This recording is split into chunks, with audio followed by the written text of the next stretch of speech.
தேரர்கள் எப்படி அநியாயமா உள்ளுக்கு வச்சிருக்காங்க, எந்த விதமான குற்றத்தையும் செய்யல, புத்தர் சிலையை வைக்க போனது குத்தமா? அதை நீதிமன்றம் தண்ட கடமையை செய்யும். இது பிக்குமார் இப்படி மிரட்டுறது, நாட்டை முடக்குவதெல்லாம் நீதிமன்றத்தை அச்சுறுத்துறவே இல்லை. 2002 நாடு வங்குரோத்து நிலைக்கு காரணமான ராஜபக்ச ஃபேமிலி இன்னைக்கு தலையை காட்டிக்கிட்டு வீரவசனம் பேசிக்கிட்டு அலையலையா?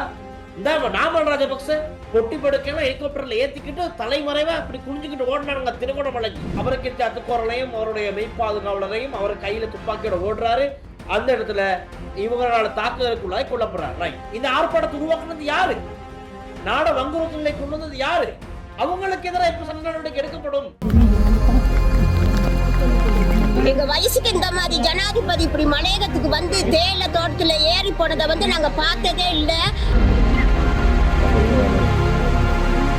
200 வயசுக்கு அவர் நல்லா இருக்கணும். உங்களோட நான் இருக்கேன், உங்களோட ஜனாதிபதி நான் இருக்கேன் அப்படிங்கிற மாதிரி அந்த கையை கொடுத்து பேசுற விஷயங்கள்.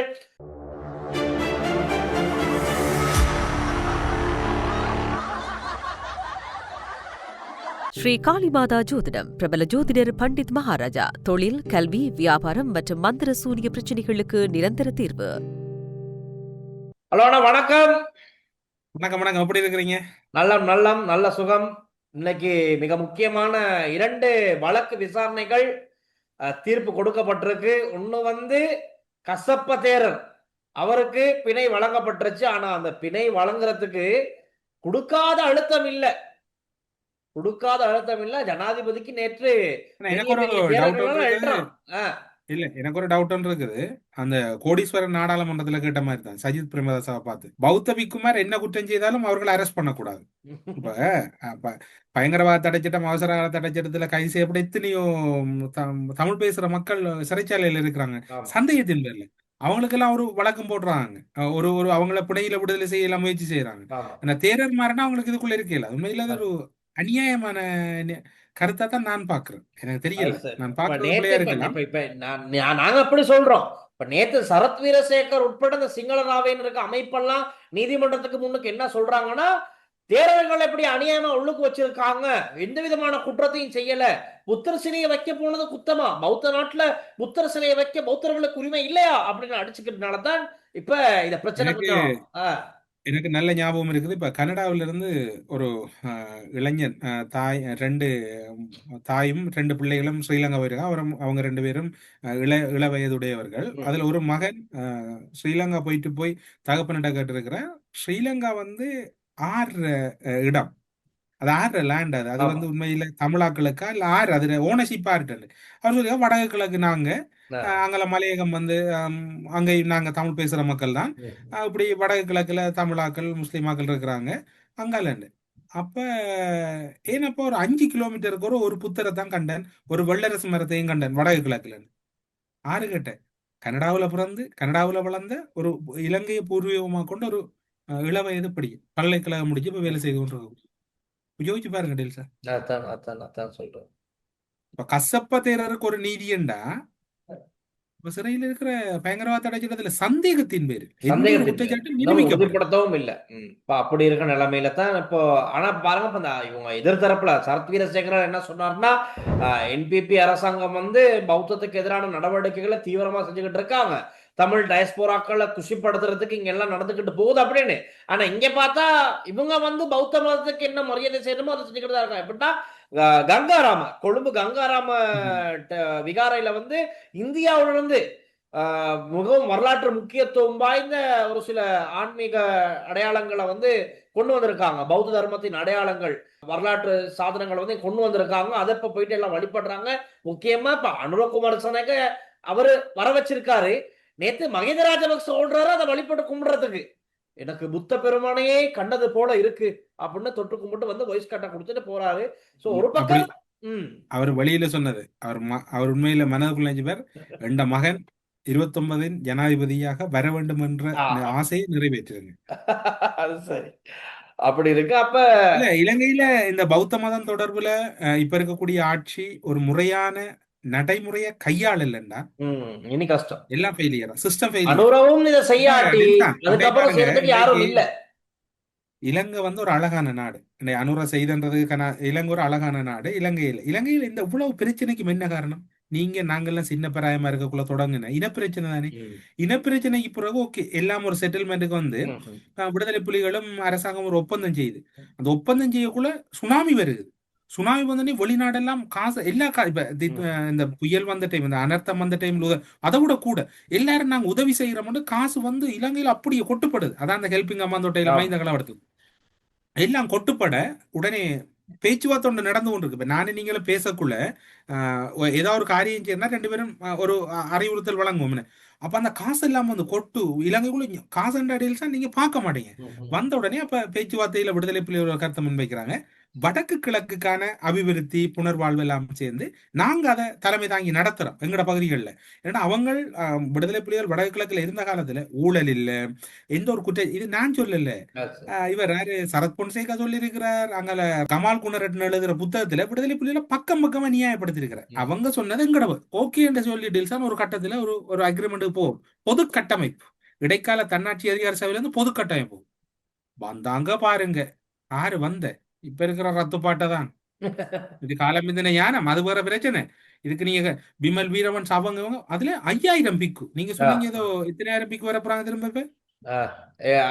இதுல வந்து ஏதோ 2500 பேர் வர போறதா தகவல். நான் நினைக்கிறேன் அனுரகுமார திசாநாயகாவுக்கு அந்த பிக்குமார் பலன் தெரியும். ஏனென்றால் இடைக்கால பொதுக்கட்டமைப்புக்கு பிக்குமார் இறக்குனாக்கள் 500 ஆக்கள் அவங்களுக்கு அதுல பலவீனம் தெரியும். பிக்குமார் 2500 இறக்குனவங்க சக்சஸ். ஜனாதிபதி மாளிகையை நோக்கி போகலாம். சந்திரிகா பண்டாரநாயக்க ஜனாதிபதி, பிரதமர் ரணில் உண்மையில் ஒரு அன்லைக்கி பர்சன். உடனடியாக ஜனாதிபதி சந்திரிகா அதை ஏதோ நல்லது மாதிரி காட்டி தான் ஒரு கண்ணகி மாதிரி இறங்கித்தான் அந்த வேலையெல்லாம் செய்து எல்லாத்தையும் நாசமாக்குனது. அன்றைக்கு 5000 பிக்கு இலங்கை நாசமாக்க வழிகிட்டது. இந்த பேர் 2500 பிக்கு வார கேள்வியை கேட்டுதான் அனுரகுமார பயந்தது. அனுரகுமார அச்சத்துலதான் கசப்ப தேரர் வெளியில வந்தது. இது நீதிமன்றத்தை கிட்டத்தட்ட பிள்ளையா வழி நடத்தி இருக்கிறாங்க இவங்க. நீதிமன்றம் தண்ட கடமையை சுயாதீனம் ஒரு நீதி என்றதை ஒரு முக்கியமானது. அதை நீதிமன்றம் தண்ட கடமையை செய்யும். இது பிக்குமார் இப்படி மிரட்டுறது நாட்டை முடக்குன்றலாம் நீதிமன்றத்தை அச்சுறுத்துறவே இல்லை. சொல்றாங்க ஜனாதிபதிக்கு ரொம்ப அழுத்தம் கொடுக்கப்பட்டிருக்கு எங்கிட்டோ அப்படின்னா இப்ப தேரர்கள் ஒரு தரப்பு தேரர்கள் மகாசங்கத்தின் தேரர்கள் வந்து லெட்டரா போட்டு நேத்து கூட ஒரு பெரிய லெட்டர் வந்திருக்கு. டெல்சா நீங்க ஒன்றை விளங்கிக் கொள்ளுங்க. இந்த விடயத்துல நீதிமன்ற விஷயத்துல ஜனாதிபதி தலையிடுறது வாய்ப்பு இல்லை. விளங்குதா? அது வந்து நீதியமைச்சு கூட தலையிட இல்ல. சட்டமாதி உதவிக்குள்ளத்தோட இப்ப இருக்கிற சட்டமாதிபர் யாரு? ரணிலால நியமிக்கப்பட்டவர். ரணிலால நியமிக்கப்படுவார். அவர் நீதியாத்தான் செய்திருக்கிறார். அவர்களையும் பிள்ளை சொல்லல. ஏன்னா அவர் ஒரு ஜென்டில்மேனா அவர் இப்ப இதுல வந்து பாத்தீங்கன்னா உண்மையா இதுல பிக்குமார் நீதிமன்றத்தை மிரட்டி இருக்கிறாங்க மறைமுகமா. நீதிமன்றம் என்ன செய்யும்? சட்டம் ஒழுங்கு சீர்குலைய கூடாது, நல்லா இருக்கணும்னா நீதிமன்றம் இருக்கும். எந்த ஒரு நீதிமன்றமும் சட்டத்துக்கு முரணாக நடத்த முற்படாது. இந்த 5000 பிக்குமார் இறக்கியும் இந்த நாட்டை நாசமாக்குறான். உண்மைக்குமே நீதிமன்றத்துக்கு முன்னுக்கு வாய்ஸ் கட் கொடுத்த தேர்தல்களை கூட பாருங்க. இவங்க சொல்றதெல்லாம் ஆரம்பிக்கிறது எப்படின்னா நீதிமன்றம் தன் கடமையை செய்து அதுல எந்த விதமான பிரச்சனையும் இல்லை. ஆனால் அந்த வேர்டை போட்டுட்டு தேர்தல்கள் இப்படி தடுத்து வைக்கப்பட்டிருப்பது சட்டவிரோதமானதுன்னு தீர்மானிச்சு சொல்றான். அப்ப அதுல இருக்கு ஏதோ ஒரு விதத்துல சொல்லாம சொல்லிக்கிட்டு இருக்காங்க. ஒரு அழுத்தம் கொடுக்க போறாங்க. எப்படியோ அப்படித்தான் நடந்துகிட்டு இருக்கு. இல்ல நீதிமன்றத்தை பிக்குமார் பிழையா வழிநடத்த முற்படுறாங்க. நீதிமன்றத்துல இருக்கக்கூடிய நியாயாதிக்கத்தை பிழையாக கேள்விக்குட்படுத்துறாங்க. அந்த சொல் மயக்கம் வைக்கிறாங்க. நீங்க சொல்றீங்க ஆனால் அவ்வளவுதான். நானால சொல்லிவிடும் மிச்சம் முழு நியாயம் செய்யணும். நான் நினைக்கிறேன் ஞானசார தேரருக்கு ஞாபகம் இருக்கும் நல்லாவே. ஏன்னா அவர் நீதிமன்றம் அவமதிச்சுதான் உள்ள போயிட்டு வந்தாரு. அவர் நினைச்சுக்கிட்டு இருக்காரு நீதிமன்றத்தையும் தாண்டி இந்த சிவர காவி உடைக்க அதிகாரம் இருக்குன்னு. ஆனா இங்க இல்ல. ஆனா இவங்க இருக்கதான் நினைச்சுதான் செயற்படுறாங்க. அதுக்கு ஆதரவு வழங்குறதுக்கு முன்னாள் அரசியல்வாதிகள் இன்னமும் ஸ்பாட்ல இருக்காங்க. இப்ப சரத் வீரசேகர் எல்லாம் அரசியல்வாதிகளை பொறுத்தவரையில அவங்க வங்குரோத் நிலை அடைஞ்சனாலதான் இன்னைக்கு அவங்களுக்கு செய்ய வேண்டிய ஒரே அரசியல் இந்த இதுதான். இனவாதம், மதவாதம், மொழிவாதம் இதுகளை வச்சுதான் அவங்க ஆடிக்கிட்டு இந்த நாடு பிச்சை எடுக்க வேண்டிய நிலைக்கு வந்திருக்காது. 2004 ஆண்டு சுனாமி வந்தோடனே 2005 ஆண்டு பொது கட்டமைப்பு ஒன்று வந்து பணங்கள் வந்தது. இன்றையாவது அனுபவிச்சாரு ராஜபக்சேர குடும்பம். யோசிச்சு பாருங்க. பொது கட்டமைப்பு விடுதலை புலிகள் நல்ல அடிப்படையில் இப்ப உங்களோட பக்கத்தை நீங்க பாருங்க, எங்கட பக்கத்தை நாங்க பாக்குறோம். 2 பேரும் சேர்ந்து கதைப்போம் ஒரு கட்டத்துல. ஆனா என்னதான் இப்ப நீங்களும் நானும் ராஜபக்ச குடும்பம் அப்படி இப்படி இதை செஞ்சாங்க அதை செஞ்சாங்கன்னு இது பார்லிமெண்டத்துல பேசின விஷயங்களா தான் நாங்க பேசுறோம். இல்லாம நாங்களா புதுசோன்னு சொல்லலையே. எதிர்த்தரப்புல இருக்கும் போது இவங்க சொன்ன விஷயம், ஆளுங்க சொன்ன விஷயம் அதான் சொல்றேன். இப்ப இப்படி பல விஷயங்கள் இவங்க சொன்னதை மக்கள் தெளிவடைஞ்சு திரும்ப அதை தேடி பார்த்து நாங்கள்லாம் அதை பத்தின இன்னும் கொஞ்சம் விசாரணை விஷயங்களை ஆழமா அதை தேடிக்கிட்டு வந்து நாங்க பேசுறோம். ஆனா இன்னைக்கு என்ன நடக்குது? தலைமறைவாகி இருந்தவங்க ராஜபக்ச குடும்பம் 2002 நாடு வங்குரோத்து நிலைக்கு காரணமான ராஜபக்ச ஃபேமிலி இன்னைக்கு தலையை காட்டிக்கிட்டு வீரவசனம் பேசிக்கிட்டு அலையலையா? இந்த நாமல் ராஜபக்ச பயப்படாம வெளியே வந்து 2022 காண ஆளுகளை அப்படி பொட்டி படுக்கலாம் ஹெலிகாப்டர்ல ஏத்திக்கிட்டு தலைமறைவா அப்படி குனிஞ்சுக்கிட்டு ஓடினாங்க திருகோணமலைக்கு. இன்னைக்கு பேசுற பேச்ச பாருங்க. பார்லிமெண்ட்டுக்கு தேர்தல் மூலமா வர முடியாம இருந்தவர்கள் தேசிய பட்டியல் உள்ள வந்தவங்க எல்லாம் இன்னைக்கு என்ன பேச்சு பேசுறாங்க? அதுதான் அடுத்த வழக்கு விசாரணை அதான் சம்பந்தப்பட்டது. நான் சொல்லட்டா உங்களுக்கு 2 விஷயம் தான் சொன்னேன். நான் உங்களுக்கு முஸ்லிம் மக்களுக்கும் சிங்கள மக்களுக்கும் மறதி நோய் என்றது அதிகம். எனவே அவர்களை ஜனாதிபதியாக்குனால நீங்க குறைபாட்ட தேவையில்லை. என்னை பாருங்க, நாட்டை இந்த அளவுக்கு கொண்டு போய் நாடை இந்த அளவு ஒரு குடும்பம் கிட்டத்தட்ட சொல்ல போனால் ஒரு குடும்பம் நாசமாகிச்சன. ஒரு குடும்பம் தான் இந்த இந்த இந்த நாட்டையே சீரழிச்சது. இன்னைக்கு பாத்தீங்கன்னா வடக்கு கிழக்குல தமிழ் கட்சிகள் என்ற ஒன்றே இல்லை. அங்க எங்க வடக்கு கிழக்குல சுமந்திரன் தமிழ் கட்சிகள் அழிக்குது, இந்த ஆள் இங்கால நாட்டு அழிக்குது. ரெண்டும் ஒன்றுதான், ரெண்டுக்கும் வித்தியாசம் இல்லை. எனக்கு உண்மையில டில்சான் என்ன சொல்ல, எனக்கு இந்த ப்ரோக்ராமுக்கும் என்ன சொல்றது ஐடியா இல்ல. ஒரே ஹோப் தான், அனுர மீது நம்பிக்கை இல்ல, அனுர ஏதாவது செய்வாருன்னு எதிர்பார்க்கிறேன். வசனம் கவனம் அனுர மீது எனக்கு ஒரு நம்பிக்கையும் இல்ல, ஆனா அனுர செய்வாருன்னு எதிர்பார்க்கிறேன். அப்படி அந்த எதிர்பார்ப்பு நடக்குமா இருந்தால் அவர்கள் ஏதோ ஒரு குட்டியா கோப் வைக்கலாம். அவர் அந்த ஹோப்புக்குரிய மாதிரி நம்பிக்கைக்குரிய மாதிரி எனக்கு எதையுமே அடையாளப்படுத்த முடியல. சரி, உங்க கருத்து அப்படி. ஆனா நேத்து கேபினட் அமைச்சரவை தீர்மானம் அறிவிக்கிற ஊடக சந்திப்புல ஒரு விஷயம் கேட்கப்படுது. என்ன அமைச்சர் அவர்களை நலிந்தாதிச உகண்டாவுல காசு இருக்குனீங்க, இது இருக்குனீங்க, அந்த கேஸ் இந்த கேஸ் எல்லாம் என்ன நடக்குது, எதுவுமே நடக்காத மாதிரி இருக்குன்னு ஒரு ஊடகவாளர் கேள்வி கேட்டாரு.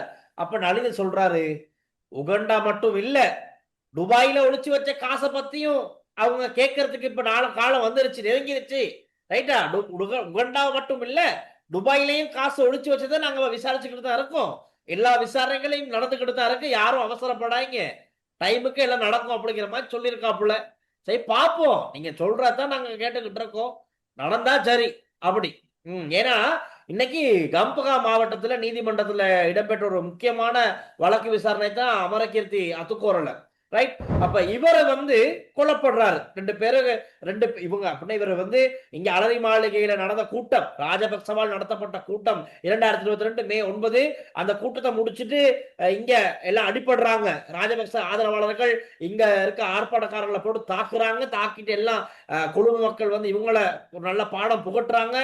வெளியில இருந்தா வந்தீங்கன்னாடா இங்க ஆர்ப்பாட்டக்காரர்கள் அடிக்கிறதுக்குன்னு ஒரு பாடத்தை புகட்டுறாங்க. அதுக்கப்புறமா என்ன நடக்குது, எல்லாம் வெளியேறி போகும்போது அமரகீர்த்தி அக்கோர்ல அங்க மாட்டிக்கிறாரு நிட்டாம்போயில. அப்ப இவரோட பாதுகாவலர் என்ன செய்யறாரு, துப்பாக்கி எடுத்து டப்பு டப்பு டப்புன்னு சுட்டுறாரு. அதுல 2 பேரும் படுகாயங்களுக்கு உள்ளாக்கி ஒருத்தர் மரணம். இப்படி நடந்ததுக்கு அப்புறம் மக்கள் கோபம் அடைஞ்சு விரட்டிக்கிட்டு போறாங்க. அமரகீர்த்தி அத்துக்கோரலையும் அவருடைய மெய்ப்பாதுகாவலரையும். அவர் கையில துப்பாக்கியோட ஓடுறாரு. அந்த இடத்துல இவங்களால தாக்குதலுக்குள்ளாய் கொல்லப்படுறார். ரைட்? இப்ப அந்த இடத்துல இந்த ஆர்ப்பாட்டத்தை உருவாக்குனது யாரு, நாட வங்குரோத்து நிலை கொண்டு வந்தது யாரு, அவங்களுக்கு எதிராக இப்ப சட்ட நடவடிக்கை எடுக்கப்படும் அப்படின்னு இன்னைக்கு சோசியல் மீடியால எல்லாம் கேள்வி கேட்டுக்கிட்டு இருக்காங்க. அதுக்கான பதில் கிடைக்குமா? என்ன சொன்னா, உண்மையில நாங்க பிள்ளையா சிந்திக்கிறோமா, அல்லது இந்த நாடு சரியா போகுதா, அல்லது அங்க இருக்கிற மக்களுக்கு உண்மையா மறதி நோய் என்றது அதிகரிச்சிட்டுதா, எனக்கு இது புரியல டெல்சான். ஆனா இந்த ஒரு துயரமான நேரத்துல உண்மையில ஒரு பாராட்டப்பட வேண்டிய விடயம், நானும் இந்த மலையகத்துக்கு இலங்கையில் இருக்கின்ற போது என்னுடைய கிறிஸ்துமஸ் விடுமுறைகளுக்கு ஆக குறைந்தது அந்த 3 நாள் அல்லது 5 நாட்கள் நான் அதிகமாக மலையக பகுதிகளுக்கு சென்று வருவது வழமை. ஒவ்வொரு வருடமும் அந்த மக்களின் அவர்கள் எங்களை கண்டவுடன் அவர்கள் வரவேற்கின்ற போது அந்த இரு கரங்களையும் கூப்பி வணக்கம் வைப்பாங்க. அப்ப நாங்களும் வணக்கம் சொல்லிட்டு அவனோட அந்த பிடித்தமான உணவு ரொட்டியும் அந்த பருப்பு கறியும், அது உண்மையில அது எங்க நம்ம வீட்டுல செய்து சாப்பிட்டாலும் அப்படியே டேஸ்ட் வராது. விறகு அடுப்புல அப்படி சுட சுட அந்த ஒரு குளிர்ல சாப்பிடக்குள்ள இதமா இருக்கும். உன கைகள் எல்லாம் பார்த்து அடில்சான் அப்படியே காய்ச்சி என்ன சொல்றது, இரும்ப தொடுற மாதிரி இருக்கும். அவ்வளவு அந்த பரிதாபமா அந்த கையெல்லாம் மடிக்க மாட்டாங்க சில பேர், அந்த அப்படியே இந்த இப்படி இதையா இருக்கும். ஆமா. இந்த ஜனாதிபதி அங்க போனது வந்து போயிட்டு நான் எனக்கு உண்மையில அந்த அந்த இட அந்த அந்த டைம் வந்து பல ஜனாதிபதிகள் போயிருக்கிறாங்க, ரணில முதல் போன அது வேற பிரச்சனை. இந்த போனாலும் இந்த ஓவரால் ஒரு கனெக்டிவ் ஆகுறதுக்கு தானே. அதுதான் விஷயமே. அவர் நான் இப்ப அவங்க அழுமையா போனா தேயிலை பறிச்சுக்கிட்டு இருக்கும் போது இவர் நேரா போயிட்டு கைய பிடிச்சு பேசுற விஷயம் வந்து அது நல்லா இன்னைக்கு ஆனா வைரல் ஆகுது. அந்த அந்த எஸ்டேட்டுக்கு அவர் போறன்றத அதிகாரிகளுக்கு சொல்லி இருப்பார். ஆமா. ஆனா அந்த தொழிலாளர்களுக்கு தெரியாது இவர் போறது. ஆமா. அவங்களோட ரியாக்ஷன் வந்து அசைவே இல்ல அங்க இவர் போக்குள்ள. ஆமா. அவங்கள ரொம்ப ஆரோரால் சந்தோஷம். வர்றாங்க, அவ்வளவு ஒரு மகிழ்ச்சியா கங்காணி இருக்காங்க வாரார் பாவம். அல்லது ஆரோரால் வர்றாங்கன்னு தான் பார்த்துட்டு இருந்திருப்பாங்க. ஆமா. உண்மையில அந்த 250 ரூபா அதிகரிப்புன்றது அந்த மக்களை பொறுத்தவரையில எனக்கு ஒரு ஆசையா இருக்கு. இப்ப அடுத்த பயணம் போனா கட்டாயம் அவங்கள போகணும்னு. பயணம் போயிட்டு அவங்களோட வாங்க. அந்த அந்த அந்த வீடுகள வரவேற்கிற அழகு அப்படியே நிச்சயமா, நடில் சார். நிச்சயமா. அந்த அவங்க வரவேற்றா கூட எனக்கு அவங்களோட அந்த என்ன சொல்ற சமையலற பக்கம் போய் சாப்பிடுறதான் பிடிக்கும் என்றால் ஒரு விறகு அடுப்பு இயற்கையோட அப்படி அந்த அது சொல்லல. அது எனக்கு அவங்களோட ஃபேவரட் ஃபுட்ண்டா இதான். அந்த அந்த இது ரெண்டும் தான் எனக்கு சரியான விருப்பம். அது சரி. அந்த ஜனாதிபதி போன டைம் நான் அதைத்தான் யோசிச்சேன். ம்ஹும். ஏன் ஐயோ ஜனாதிபதி இதுல போனவர் இருக்கு, அவங்க வீட்டுல போய் இவங்க சாப்பிட்டு வந்திருக்கலாம் யோசிச்சேன். என்றால் ஏன்னா அந்த மக்களோட வாழ்க்கையில அந்த சம்பள தின ஊதியம் என்றது 2500 வரையும் போகணும். 2500 தான் ஒரு வாழ்க்கை செலவு. ஆனா இருந்தாலும் கூட அந்த சம்பள அதிகரிப்பு அவங்களோட ஓவரால் முகத்தையும் பார்த்தீங்களா? அவ்வளவு சந்தோஷமா நிகர் இருக்காங்க, எதுவுமே இல்லை. மகிழ்ச்சியா இருக்காங்க. எங்க வயசுக்கு இந்த மாதிரி ஜனாதிபதி இப்படி மலையகத்துக்கு வந்து தேயிலை தோட்டத்துல ஏறி போனதை வந்து நாங்க பார்த்ததே இல்ல. 200 வயசுக்கு அவர் நல்லா இருக்கணும், நல்லா இருக்கணும். எங்களுக்கு கதைக்க கூட எங்களுக்கு ஏழல எனக்கிட்ட எங்களுக்கு அப்படி ஒரு சந்தோஷம்னா எங்களுக்கு வார்த்தை வர மாட்டேங்குது கதைக்கிறதுக்கு. இந்த ஜனாதிபதி வந்து நெத்திக்கான்ல துப்புரவு பண்ணாம புல்லுகள்ல காடுகள்ல ஏறி வந்து மக்களை பார்த்து சந்தோஷம் பண்ணி அவங்களையும் தனித்தனியா கை கொடுத்து வாழ்த்து தெரிவிச்சுட்டு போறாரு. 50 ரூபா 100 ரூபாய்க்கு போராடித்தான் நாங்க சம்பளத்தை வாங்கணும். ஆனா அதெல்லாம் இல்லாம எங்களுக்கு இந்த சம்பளத்தை போட்டு கொடுத்ததுக்கு நன்றி. பில்லுக்கானன் பார்க்காம போத்தலோடுன்னு பார்க்காம குச்சிகள்ல கீறுபட்டு வாழ்த்து கொடுத்தது மிகவும் சந்தோஷம். அவங்க கஷ்டப்பட்டு அவங்களுக்கான சம்பளத்தை வாங்கிக்கிறாங்க. அந்த சம்பளம் இன்னைக்கு போராட்டமே இல்லாம கூடியிருக்கு. அதான் உண்மையான விஷயம். இவங்க எந்த விதமான போராட்டம் செய்யாம இந்த அரசாங்கம் அவங்களோட தீர்மானம் எடுத்து கம்பெனி 200 ரூபா, அரசாங்கம் 200 ரூபா, 400 ரூபா அதிகரிச்சு கொடுத்து 1780 ரூபா தொடர்ந்து அதிகரிக்கப்படணும் அப்படிங்கிறது எங்களுடைய கோரிக்கையும். ஏன்னா அவங்களோட இருக்க வாழ்க்கை செலவின் அடிப்படையில் இன்னும் அதிகரிக்கப்படணும். அதே மாதிரி இன்னைக்கு ஜனாதிபதி அங்க போயிட்டு அவங்களோட பேசின அந்த விதங்கள், கையை பிடிச்சு பேசின விஷயமெல்லாம் அந்த மக்களுக்கு ஒரு நம்பிக்கையை கொடுத்துருக்கு. ரைட், எங்க மலையக மக்கள், மலையக அம்மாமார் முக்கியமா தனியா இல்ல, உங்களோட நான் இருக்கேன், உங்களோட ஜனாதிபதி நான் இருக்கேன் அப்படிங்கிற மாதிரி அந்த கையை கொடுத்து பேசுற விஷயங்கள் சோசியல் மீடியாவில் நல்லா ஷேர் ஆகிக்கிட்டு இருக்கு. நல்ல பல வரவேற்பை பெறுது. என்னத்தான் செய்ய, துன்பத்திலும் ஒரு இன்பமா அந்த விஷயம் புகைப்படம். நான் நினைக்கிறேன் நேற்று ஜனாதிபதி போக போறாருன்னு அறிஞ்சுதான் ஜீவன் தொண்டமான் அந்த உருட்டு சரி. உண்மையில அந்த மக்கள் அது இப்ப டில்சான் இயல்பா சொல்ல போனா அந்த மக்களோட வாழ்க்கையில ஒரு பெரிய ஒரு வெற்றி தானே அது அவங்களை பொறுத்தவரையில. அவங்களுக்கு பெரிய ஒரு அங்கீகாரம். அந்த வகையில ஜனாதிபதியில செயற்பாடுகள், இதே மாதிரியான செயற்பாடுகள் இலங்கையில் இருக்கக்கூடிய அனைத்து துறைகளிலையும் வரணும்.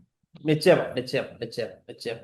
வந்தா ஜனாதிபதி அடுத்த தேர்தல்ல நீங்க போஸ்டர் ஓட்ட தேவையில்ல, எலெக்ஷன் கேட்கலாம். அவ்வளவுதான்.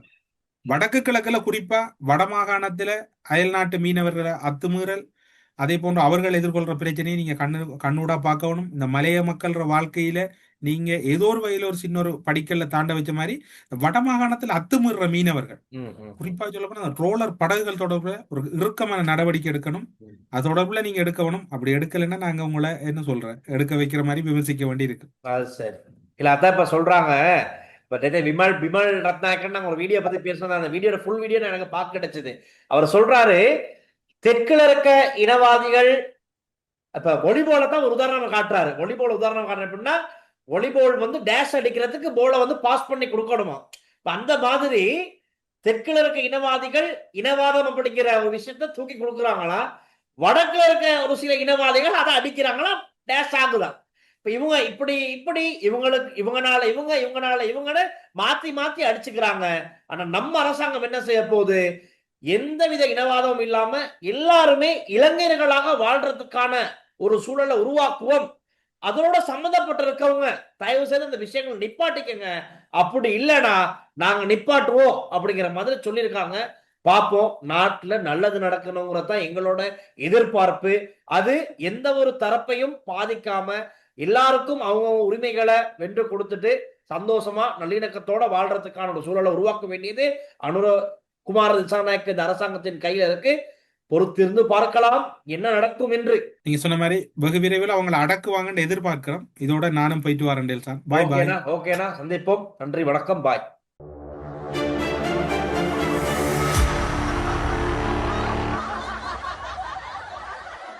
ஸ்ரீ காளிமாதா ஜோதிடம் பிரபல ஜோதிடர் பண்டித் மகாராஜா. தொழில், கல்வி, வியாபாரம் மற்றும் மந்திர சூனிய பிரச்சினைகளுக்கு நிரந்தர தீர்வு.